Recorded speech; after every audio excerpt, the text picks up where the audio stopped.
Ռուս-ուկրաինական հակամարտությունը շարունակում է մնալ լարված։ Ռուսաստանը հայտարարել է Ուկրաինայի բոլոր ռազմաճակատներում առաջխաղացման մասին, մինչդեռ Ուկրաինան փորձել է անօդաչու թռչող սարքով հարձակում իրականացնել Նովովորոնեժի ատոմակայանի վրա, սակայն սարքը ոչնչացվել է առանց վնաս հասցնելու։ Ռուսական զորքերը գրավել են մեկական բնակավայր Դոնեցկի եւ Զապորոժիայի մարզերում, ինչպես նաեւ հարվածներ են հասցրել Ուկրաինայի էներգետիկ եւ տրանսպորտային ենթակառուցվածքներին։ Իր հերթին Ուկրաինայի զինված ուժերը հայտնել են 193 մարտական բախումների մասին ռուսական զորքերի հետ, ոչնչացնելով 338 մարտավարական դրոն։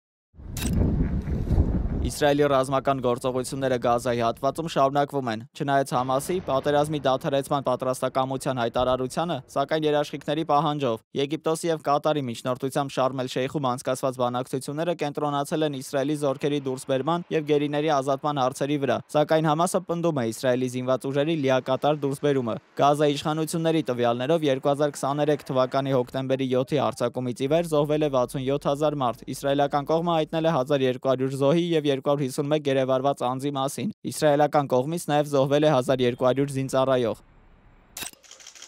Նիդերլանդների արտգործնախարար Դեյվիդ Վան Վիելը Կահիրեում հայտարարել է, որ Միացյալ Նահանգների նախագահ Դոնալդ Թրամփի Գազայի պատերազմը դադարեցնելու պլանը հազվադեպ հնարավորություն է հակամարտությունը վերջնականապես ավարտելու համար։ Նա այցելել է Ռաֆայի սահմանային անցակետ եւ Սինայի հյուսիսում գտնվող պահեստները, որտեղ պահվում է Գազայի համար նախատեսված մարդասիրական օգնությունը։ Եգիպտոսում անցկացվող բանակցությունները համարվում են ամենահեռանկարայինը պատերազմը դադարեցնելու համար։ Բանակցությունների մթնոլորտը բարելավել է, սակայն կողմերը զգուշանում են արագ համաձայնության հասնել։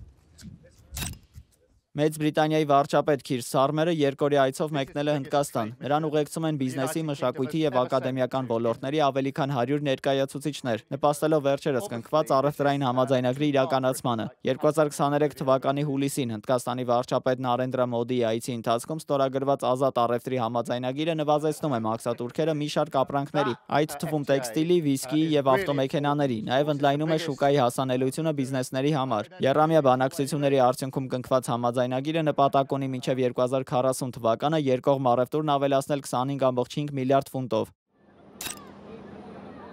Հյուսիսային Կորեայի առաջնորդ Կիմ Չեն Ընը Փենյանում հանդիպել է Լաոսի նախագահ Թոնգլունգ Սիսոուլիթի հետ, քննարկելու երկու երկրների միջև համագործակցության ամրապնդումը, հայտնել է Հյուսիսային Կորեայի պետական հեռուստաընկերությունը։ Սիսոուլիթին դիմավորել են ջերմ ընդունելությամբ։ Նրա այցը համընկնում է Կորեայի բանվորական կուսակցության 80-ամյակի տոնակատարությունների հետ։ Չինաստանի վարչապետ Լի Ցյանը եւ Վիետնամի կոմունիստական կուսակցության ղեկավար Տո Լամը նույնպես կայցելեն Փենյան մասնակցելու տոնակատարություններին։ Դավիթ Գենջոյան, Reopen Media։